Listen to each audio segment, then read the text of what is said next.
Welcome to The Breach Show, featuring sharp analysis on politics and social movements in Canada.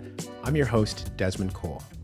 Well, it's time to say goodbye to 2025, but not before we reflect on the year that was, a year that included, among other things, economic strife with our closest geographic neighbor, forest fires whose smoke crossed the Atlantic and reached Europe, a federal election, a new prime minister, Indigenous resistance to unwanted resource development, the recognition of a Palestinian state, and migrant struggles to keep Canada's asylum doors open. There's so much to review, and I'm happy to be joined this week by Al Jones, poet, professor, author, journalist, and Breach contributor, and as well as Martin Lukacs, the managing editor of The Breach. Welcome to you both. Hi, Desmond. Thanks, Desmond. So before we get started today, I just wanted to shout out that as part of our year-end campaign, we're giving away Breach tote bags for every member who signs up for a yearly donation of $100. That's right. You can show your support for transformative journalism by rocking this tote bag. It honestly looks really cool, guys, and I'm sure all of your friends are going to be very jealous of you. So please sign up today and claim your tote bag. It's been quite the year. I think back to my first day on the job, guys, when we had our first editorial meeting that I was ever a part of. I tried to get into the Zoom room, bright and early. And I remember that as I was doing that, I was keeping an eye on the internet because Justin Trudeau, the Prime Minister of Canada, was having a special press conference where it was pretty clear that he was going to resign. And so my very first act with this team was to sit and watch that press conference of the Prime Minister telling us that he was going bye-bye. Yeah, we threw you into the deep end. You definitely did. So I kind of want to start there and think about Trudeau's departure, what it means, and if we're actually going to miss Justin Trudeau given the rightward shift of his Liberal successor, Mark Carney. I mean, you must mean Katy Perry's boyfriend. I got that wrong. I'm so sorry. That's Thank the you for only the way correction. that he is to be known from now on. Fair. I mean, I think it marks the end of a particular incarnation of liberal politics, namely, the progressive symbolic posturing kind. Carney has thrown that out the window. We had it for 10 years. It was a very shiny sheen that covered for a whole lot of the typical neoliberal, conservative policies that liberals usually, after running to the left, govern to the right. So I think we have now a more kind of transparent and straightforward business liberalism that we're dealing with. So I think it's refreshing in some ways. And I think Trudeau, my prediction for him is that I expect him to kind of have a Jimmy Carter-esque post-presidential, post-prime ministerial era, the same way Jimmy Carter had his moment being one of the first people in the kind of U.S. political establishment class to break out and support Palestinian self-determination. That's my prediction for Justin Trudeau. Before he became a politician, he would show up to Council of Canadians events on water rights and Indigenous solidarity stuff. And I think he always had that progressive impulse, but he was gobbled up by the liberal machinery and, served as a kind of arm candy for neoliberal rule. But I think in the wake of that, I think we're going to see something positive out of him. Mark my words. Ottawa liberals, they're undeniable.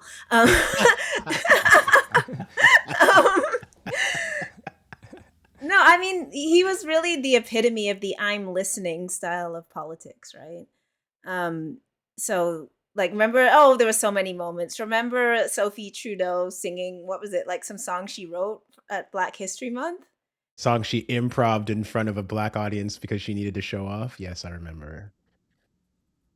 Gross. So gross. God. And then we had him wearing the Canadian tuxedo, sitting cross-legged in the teepee when there was the protests on Parliament Hill. Remember how he used to show up at Pride in like his special Pride outfit, like the pink shirt and the white pants, and it was like. But I mean, the funny thing about it is like the idea seems laughable now that sunny ways would even be a proposition. Now we're like evil and cruel, mean ways. Like the idea that when Trudeau came in, it was supposed to be that this dark time of Harper was over, and now Canada was going to embrace this like happy, neighborly, male feminist politics, and like nobody has any appetite for that. I mean, it was like in a way just the epitome of that kind of ineffectual, like put out a statement about Black Lives Matter from your corporation, like tell everybody you're listening. Like he would make these I'm listening tours, like the post blackface, like coming to like Nova Scotia to apologize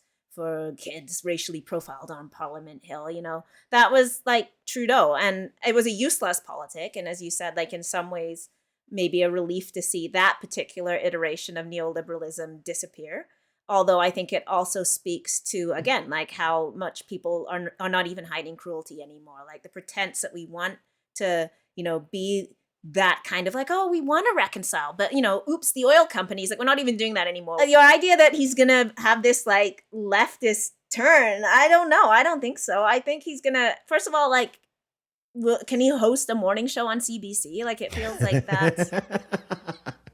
My square on the bingo card is he's going to get like a half a dozen more tattoos. He's going to get like super tatted up now that he doesn't have to be in political life anymore. You've mentioned blackface, Al. I'm always going to remember right after the revelations. Maybe he'll be in the live action version of Aladdin. Oh my God, bro, no.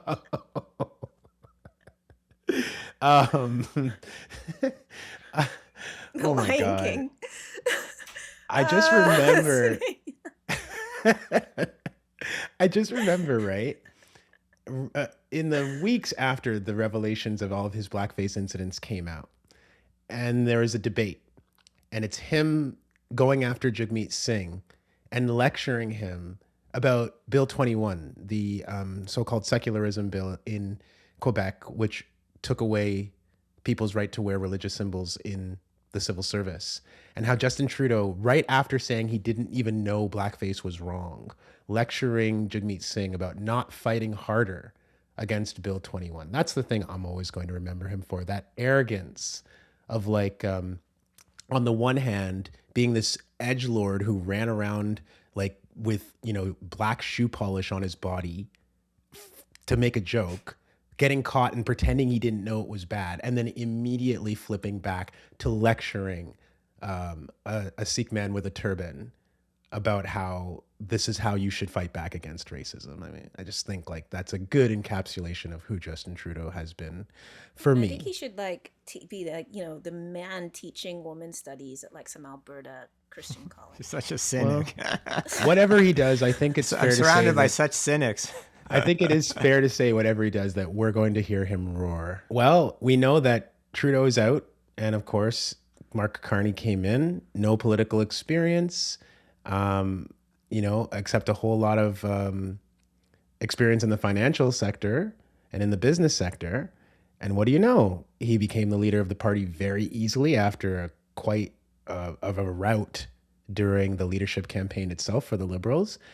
And then he defeated Pierre Poilievre to become prime minister. Martin, we're going to play a little section here from election night when we did our live stream, because you had some thoughts about Carney expectations versus the reality of what he was really going to be. If Carney wins tonight, a minority or majority government, I think a lot of Canadians, especially the progressive ones who have been, jumping in droves to the Liberals from the NDP, are going to be in for a rude shock. This is an investment banker who has, pilfered the Conservative playbook. And I think if he wins the government, we should expect it to put the burden of the tariff war that we're facing against Trump and the looming recession on working people, exacerbating all the very conditions that Poilievre has done such a good job at preying on.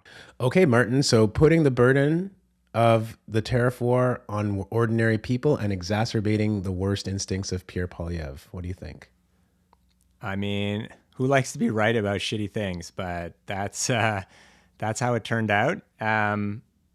I think Carney denialism, the notion that he, all through the summer months and into the fall, while he was conceding and capitulating and rolling back every single semi-progressive half measure the Liberals had passed, giving almost everything Trump wanted to him. And people kept insisting that this was some like 5-dimensional chess that Carney was playing with Trump. I think finally that denialism is wearing off, and people understand that we are dealing with a Goldman Sachs investment banker, which he had always telegraphed, and yet the entirety of the mainstream media had built up this image of him as this banker daddy savior who was going to swoop in and rescue us from Trump. And now we know that he's governing in a way that so many conservatives are happy with that they're starting to flee the Polyev ship. We got what I think many left critics expected we would get, which is a politician who has a fine-tuned radar for dealing with the concerns of the elite class, which has always been the constituency that he served. I think Martin summed it up. But my analogy for the Liberal Party, let's talk about Cody Blois's dog. Cody Blois is the Minister of Agriculture, and he's also an MP from out this way. And his dog, whose name I can't remember now, but I'm going to guess it was either land acknowledgement or lobster, So his dog won the global parliamentary pet contest. So first he won cutest pet on Parliament Hill, and then the global contest, which was literally just the UK and the US, no global South. It's a pretty good metaphor in itself. If you support Netanyahu, your dog can enter this contest. So those countries. Anyway, so his dog won this contest. But the irony of this is that then he's oh, pet ownership is so important. It's so great for your mental health. People. But he's Minister of Agriculture, and he's reducing all these regulations on agricultural animals so that farmers can exploit and kill more animals. And I just feel that's the metaphor for what the Liberal Party does, right? That they're here's my cuddly pet. Look at the cuddly pet over here. Kiss my dog. And then meanwhile, they're let's kill 1 billion animals. Yay. Cuddly pet. Yeah, I think it's fair to bring up Pam Palmater's analysis also earlier on this year, right after the election, where she said that basically Carney coming into office signaled the end of reconciliation. And I think she's been proven right, because we've seen things like Bill C-5, which basically says that if the federal government prioritizes a resource development or other project of interest, then they can bypass any law, any regulation that they want to in order to fast track it and get it built faster. So in that sense, I think Pam's completely right. And of course, the memorandum of understanding between Mark Carney and the Daniel Smith Conservatives in Alberta to potentially get a pipeline built to the West Coast, which didn't consult with First Nations, which is basically saying we have to have a duty to consult, but wink, wink, nudge, nudge, everybody knows that if we feel like doing this, we're just going to do it anyway. And we didn't even have to pretend to talk to Indigenous communities who would be along the pathway of any such a project in British Columbia before approving it and making a deal directly with Alberta, as if it's Alberta who needs to give the okay to this and not First Nations. You did the video on Wab Kinew, and I think this is the direction the wind is blowing, where Wab Kinew, ostensibly NDP, one of his promises was around searching a landfill, and he did do that, which I think led people to really believe and say, he got a lot of support, particularly from Indigenous women for that, for obvious reasons, right? But then, particularly recently, we've seen him talk about burying, pedophiles under the jail and vigilante justice. You've did a whole video about how he's changed from critiquing the police to now advocating for police in schools. And he's taken a number of these positions recently, which I've said that, if he wants to be prime minister, he ain't doing it as NDP. So he has to do this shift to the Liberals, right? And I think he's perhaps telegraphing that, or at least showing us which way the wind is blowing as any canny politician, right? So any of this progressive stuff is dead. They're all running to tell you how much, you know, like how much more conservative they can be than everybody else. And you see like conservatives online being like, oh, he's based, you know, I could like support him. And, you know, same thing happening with the liberals, right? I think both those examples show that the shift among liberals is one of style rather than of substance, because it's not like under Trudeau, they weren't also pushing pipelines through Indigenous territory. They even bought a pipeline when they had to in the Trans Mountain pipeline. But there's such a stylistic contrast between Justin Trudeau's choreographed contrition, you know, the tears on demand for Indigenous peoples, with the kind of utter casual disregard that Carney seems to have for even the basics of, you know, gesturing at Indigenous rights. Well, Mark Carney's ascent this year came at Pierre Poilievre's expense because the Conservative Party leader was supposed to be the odds-on favorite to become prime minister this year. He was supposed to first slay the Trudeau dragon, but Trudeau left before he had the chance to do that. And now people are ending the year by either saying they're not going to run again for the Conservatives, or in two cases that they're crossing the floor, have crossed the floor now to the Liberal Party, to Mark Carney. So Pierre Poilievre has a leadership review coming up next year. He seems to still be very popular within the party, but it was a pretty devastating year for him politically. Now, Mark Carney seems eager to implement a lot of Pierre Poilievre's agenda, which Poilievre has complained about. But Elle, what do you think in terms of the year that it's been for Pierre Poilievre and his Conservatives falling from a really advantageous position to remaining in opposition? I don't know, like obviously this Maple MAGA stuff, I don't know if it's as effective as they wanted. Like Pierre Poilievre has one mode in its spite, right? And like at some point, I think you have to offer something. And I think even his own caucus, exactly. Once you have somebody who's a conservative anyway, just a conservative without perhaps a cultural war element, which is Carney, like he's offering everything that conservatives want. Like if you have a conservative anyway, why put up with Pierre Poilievre's spite and pettiness and control when you can like literally get the same thing under Carney's? I mean, we're going to find out because he's not seemingly going anywhere for the moment. Martin, you published a book, the Poilievre Playbook, earlier this year.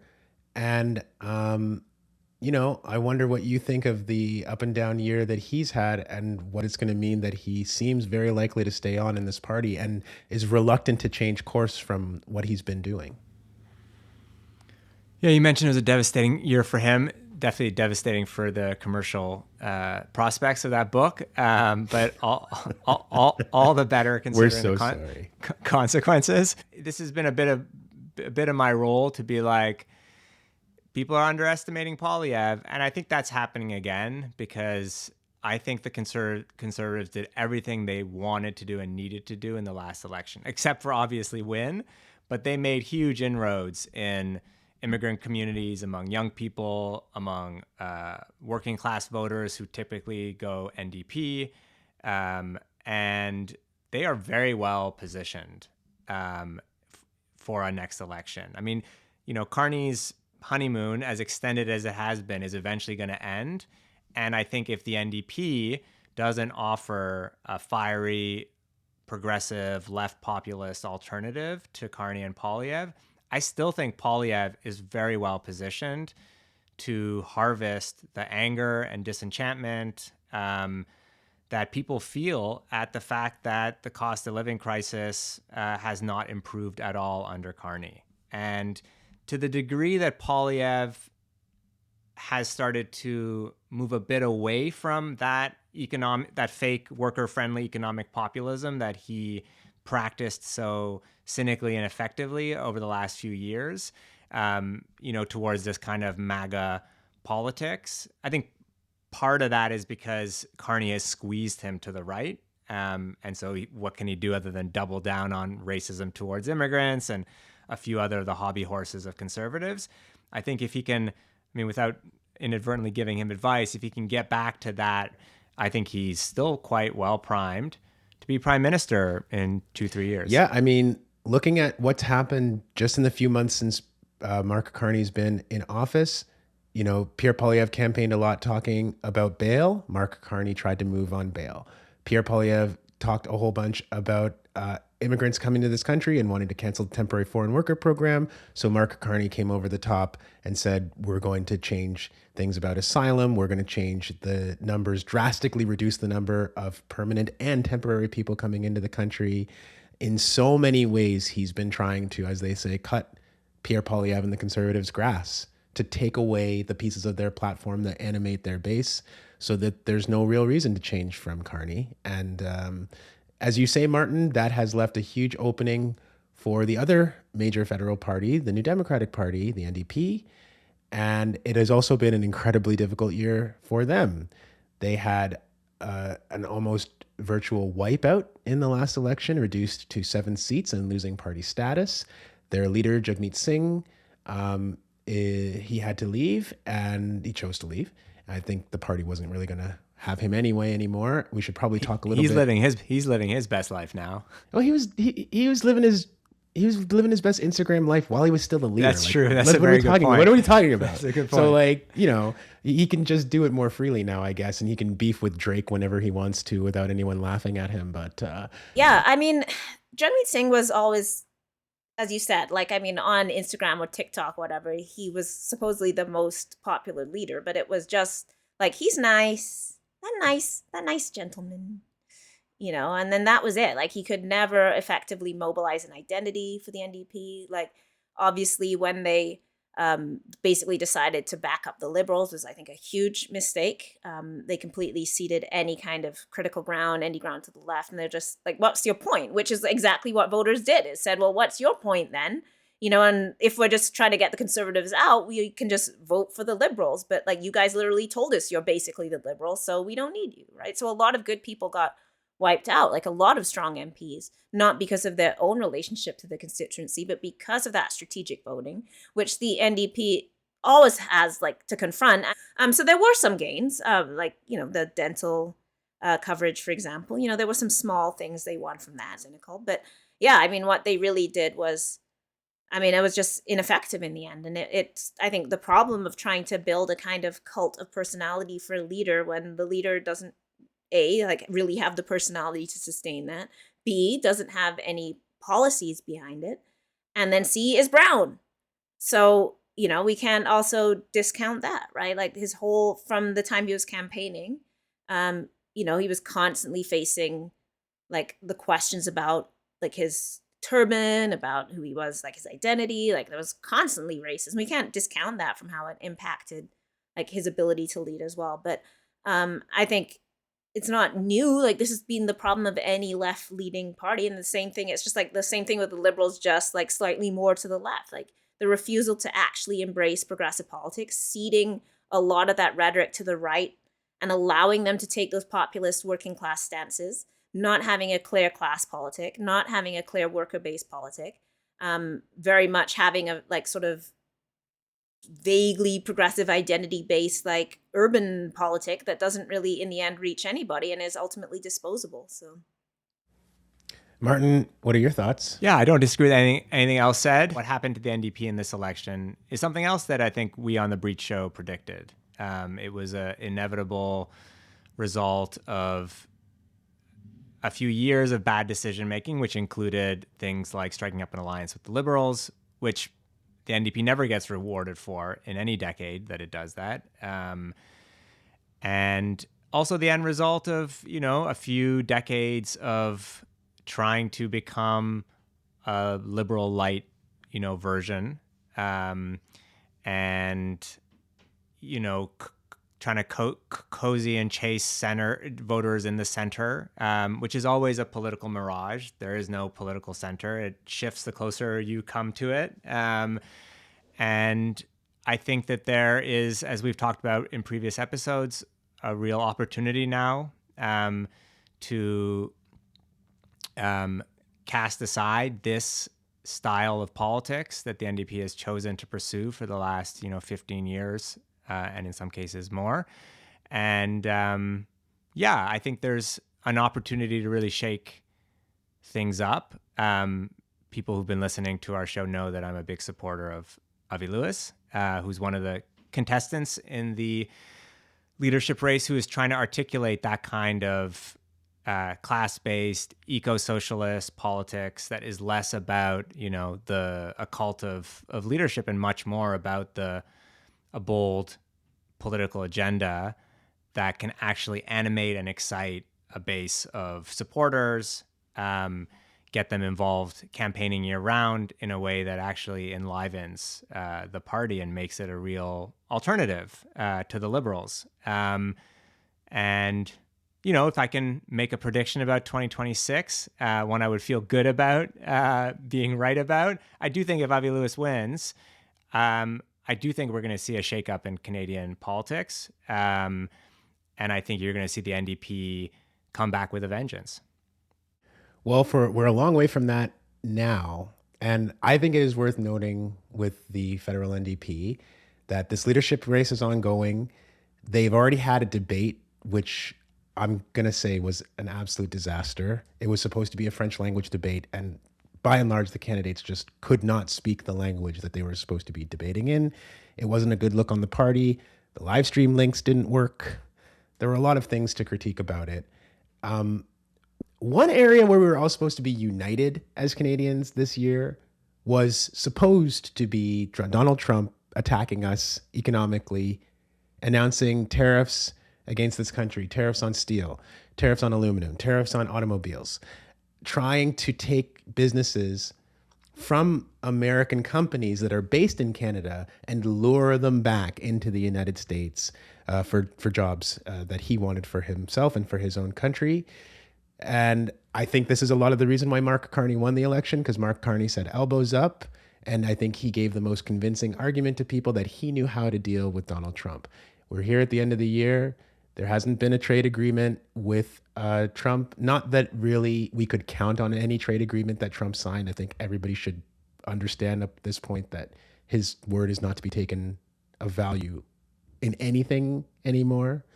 But it felt to me like a little bit of a hapless year of knowing how to defend ourselves from Trump and the United States, knowing how collectively as a country to fight back. The only thing that I can actually see of any consequence that we did do was that we stopped going to the United States. We boycotted them and to lesser extent boycotted some of their products. And it does seem that economically that is having some, effect in the United States of America. But for the most part, elbows up and pushing back and uniting as this country under this nationalist banner feels like a little bit of a bust, Martin. I agree. I mean, I think every single premier and certainly Mark Carney all executed a,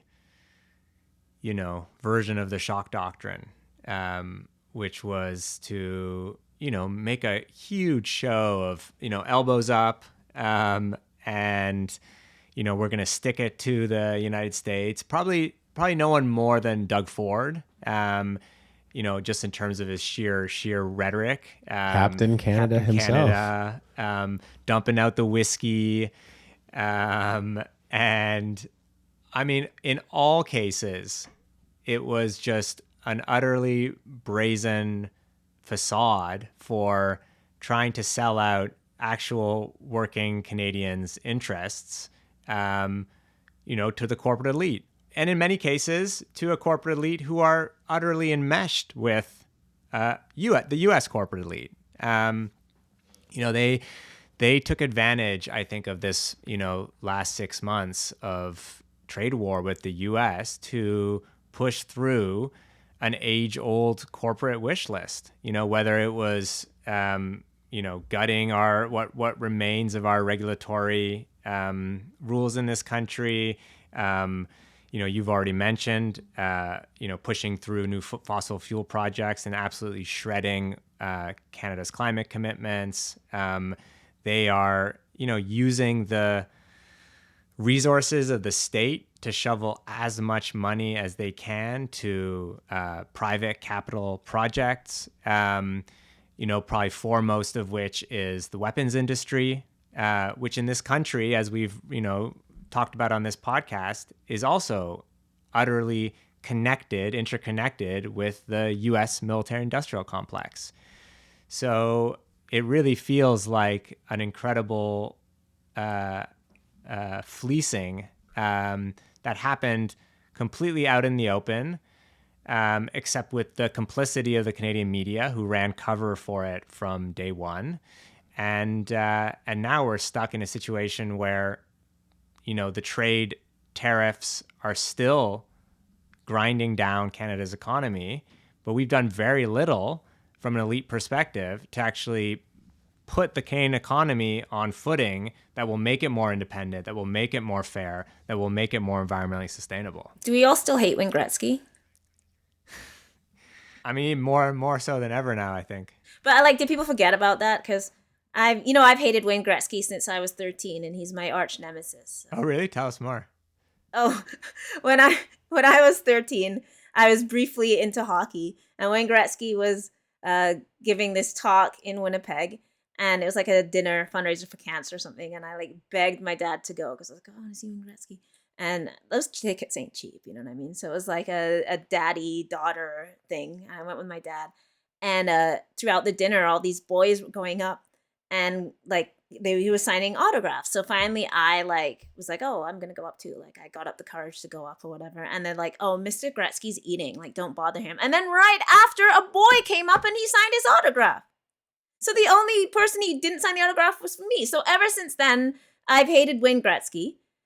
How does he know that I wasn't a girl hockey player and maybe he crushed my girl Olympic dreams? So I've held a grudge on Wayne Gretzky ever since. So Wayne Gretzky, if you listen to The Breach, you were the start of my feminist journey, Wayne Gretzky. I understood the injustices done to young girls at that moment. No. So I've always held a grudge on him. Remember when he blamed his wife for the gambling ring? Oh no! Wow, you really gone deep on. You got the receipts. I've held a grudge on Wayne Gretzky for many years. So I felt vindicated. You said you don't, when they played the Mark Carney thing and you're like, oh, I don't feel vindicated by bad news when it's proven. I feel vindicated. I've waited decades for people to catch up with my hatred of Wayne Gretzky. And now everybody's there and realizing that, and I mean, this was obvious because he was also cozying up to Harper before this. And so many of these hockey players are obviously Maple MAGA types, but that's all. I just want to point out that on this, I knew this person was an SH before you did. I knew that Wayne Gretzky was an SH before all the rest of you did. Look, I really love a petty party, so I'm not going to hold you. I'm not mad in the slightest.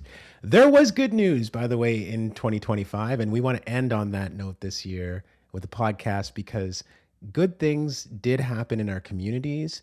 Good things happened in our movements, and we were able to do some work at The Breach this year that we are also quite proud of, and we're happy to be able to bring to you, including the publication of 2 books. We talked about Martin's book, The Polyev Project.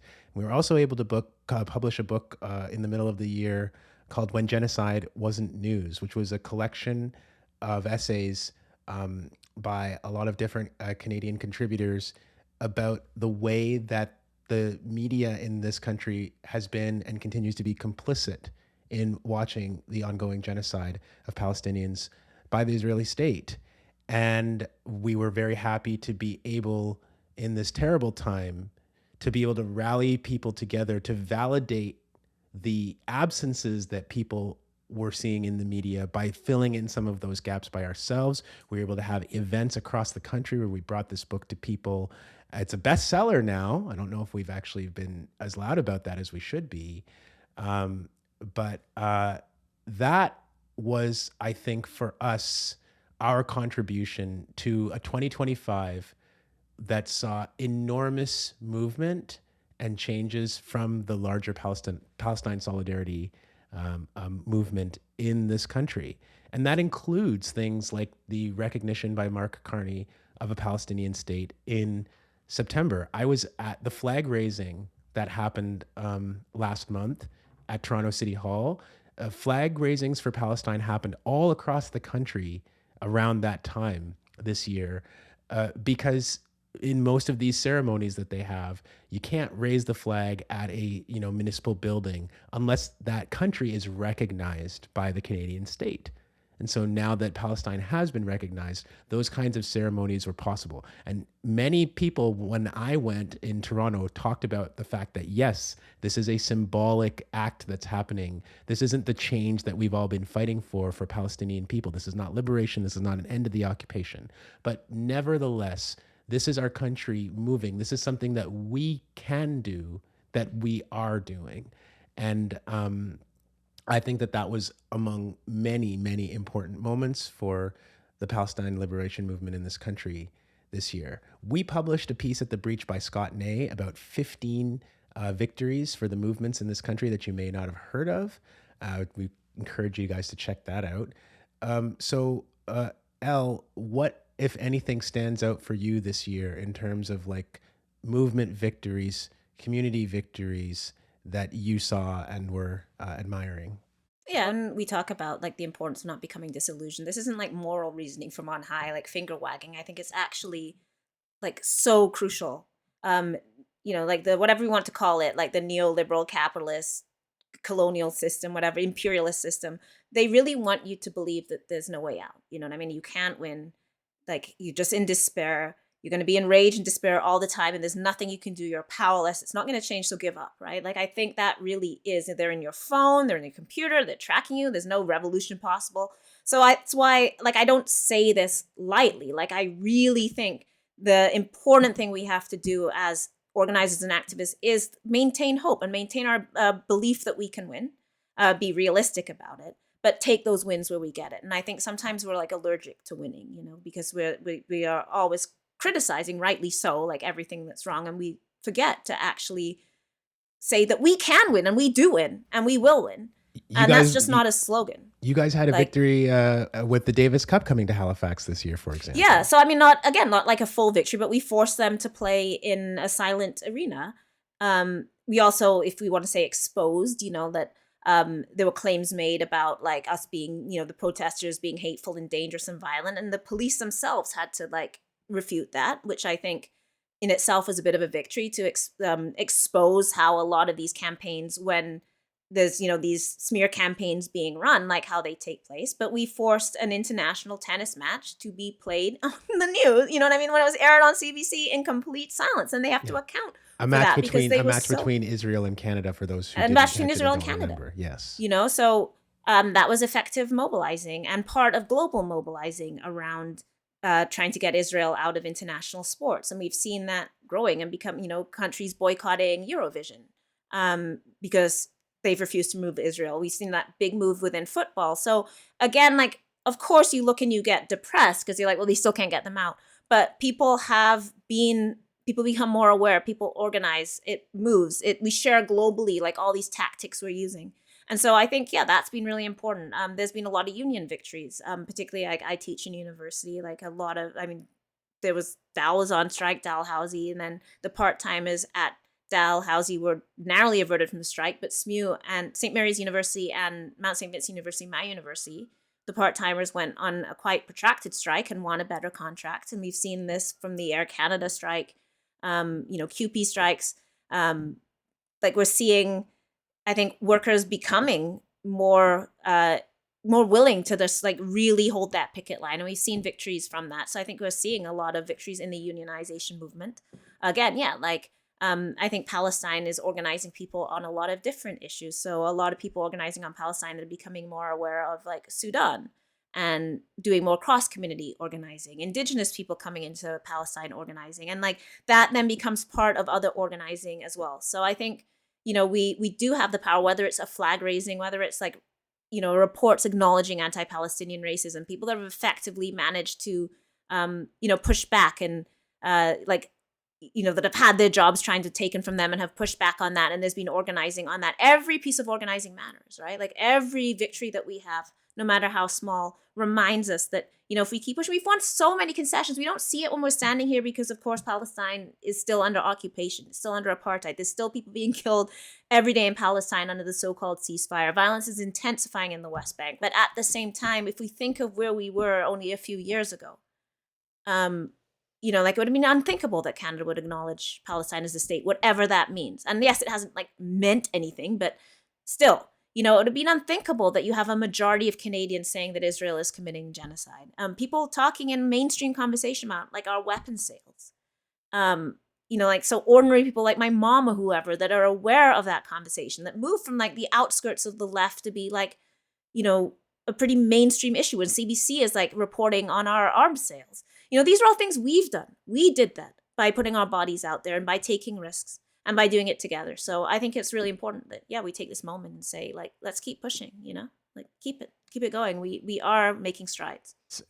Scott wrote this article for us a few years back about the victories. I think it was in 2021, and we loved it so much that we've made it into an annual tradition, because I think it's easy to get lost amidst the grimness that is our, you know, political era. The left is admittedly weak. And even while, you know, we win concessions here and there is a real big disconnect between how much appetite there is for political transformation in this country and how weak our progressive social movement and left-wing groups still are.